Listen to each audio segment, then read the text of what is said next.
sa ating pong communion or banal na hapunan na dapat po ating ginagawa tuwing ikaunang linggo ng buwan. Subalit ay nagkaroon po tayo ng bisita last week at atin po silang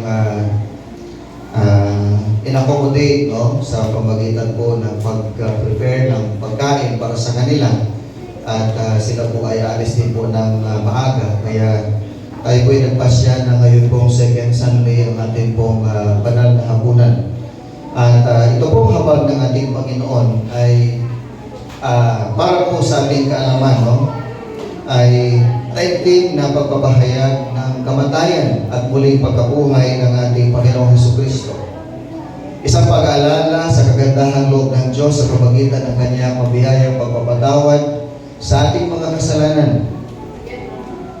Ito ay hindi lamang isang ritual na ginagawa natin bilang isang iglesia, kundi ito ay pagsunod sa utos ng ating Panginoong Hesukristo.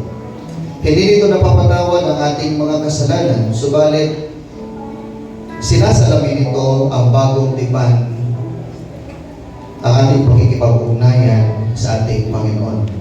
Ito rin po ay isang mahalagang pagpapakita ng ating pakikipag-isa sa katawan ni Kristo, ang Iglesia. At ang babala ni Apostol Pablo ay nagsisilbing paalala sa atin na ang habag ng Panginoon ay isang gawaing pinag-iisa at hindi pinagpapahabahagi ang mga mananampalataya kay Kristo. Maliin din ipinaalala dito ni Apostol Pablo na ang habag ng Panginoon ay isang banal na gawain at dapat natin itong igalang. Ang pagkikibahagi rito na hindi nararapat ay magbubunga ng hindi maganda. At ang hindi nararapat na pagtanggap at pag-inom sa mga simbolo ng katawan at ng dugo ay isang kasalanan sa katawan at dugo ng ating Panginoong Hesukristo. Kaya yan po ang dahilan kung bakit palagi po natin pinapaalala na ang ating pong pakikibahagi sa banal na hapunan ay kailangan meron po tayong malinis na puso na haharap sa ating Panginoon. Sapagkat ito po ay ating pag-alala sa ginawa ng ating Panginoong Hesukristo doon sa cross ng Kalbaryo. Nung siya ay namatay, subalit muling nabuhay sa ikatlong araw. At bilang pagpapahalaga ito sa ginawa ng ating Panginoong Hesukristo at pakikiisa sa kanyang mga sakripisyo na ginawa para sa ating lahat. Kaya kung meron po tayong katanungan, sino po ba ang dapat na makisalo sa banal na habag ng ating Panginoon? Kung tinanggap mo si Kristo sa iyong buhay bilang iyong Panginoon ng buong puso, at siya ang pinaghahari mo sa buhay mo, at taimtim mong isinugo sa Diyos ang iyong buhay at taos-puso kang nagsisi sa iyong mga kasalanan, kapatid, meron kang karapatan na sumalo sa banal na hapunan. Subalit doon po sa mga magulang na may dalang paslit, ang paalala po natin ay huwag po natin silang hayaan na kumuha ng mga elemento o tumikim man lamang, sapagkat hindi pa po nila ito nauunawaan at higit sa lahat, hindi po ito makakabuti para sa kanila. Kaya ngayong umaga, akin pong pinapaalalahanan ng bawat isa.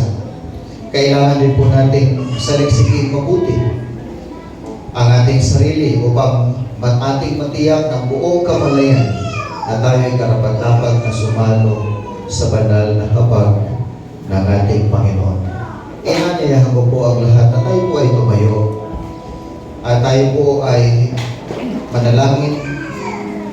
Church, ibuka po natin ang ating mga bibig sa harap ng Diyos.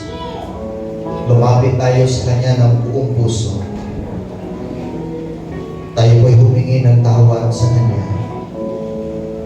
at hilingin sa Diyos na maging karapat dapat tayong sumalo sa kanyang banal na hapunan. Panginoon naming Diyos, kilala mo ang iyong mga anak. Maging ang aming mga bulong ay naririnig mo. Narito po kami sa iyong harapan. Buong puso na nagpapakumbaba. Humihingi po kami ng tawad sa lahat ng aming pagkakasala. Sa aming mga iniisip, sa mga sinasabi, sa aming mga actions na hindi, Lord, karapat-dapat at kalugod-lugod sa iyong harapan. Patawarin mo po kami. Linisin mo po ang aming mga puso sa mga sandaling ito. Patawarin mo po kami, O Diyos. At pahintulutan sa mga oras na ito na makibahagi sa banal na hapunan bilang aming pag-alala na Ikaw, Panginoong Jesus, ay nagsakripisyo at nabayubay sa cross ng Kalbaryo. Namatay ka at muling nabuhay sa ikatlong araw para sa amin ng mga makasalanan upang bigyan ng panibagong buhay at pag-asa ng Panginoon na makaranas ng isang buhay na matiwasay, kaaya-aya at kalugod-lugod sa iyong harapan. Sa mga oras na ito, Panginoon, amin pong dinudulog sa iyo na iyong pong basbasan ng mga elementong ito, Panginoon. Lubos po namin pinapasalamatan ang iyong banal na pagmamahal sa amin. Bagamat kami po ay hindi karapat-dapat sa iyo, minarapat mo pa rin kami maging mga anak mo sa pamagitan ng pagkamatay ni Jesus sa cross para sa ipagpapatawad ng aming mga kasalanan. Dalangin po namin na sa aming pagtanggap sa simbolong ito, amin po alalahanin ang iyong mga ginawa at pag-alapin ang aming mga puso at patuloy na magpupuri sa iyo. Pagpalain mo po ang mga simbolong ito, Panginoon. Ang tinapay na sumisimbolo ng iyong katawan. Ganon din po, Panginoon, namin pong pinapasalamatan maging ang saro,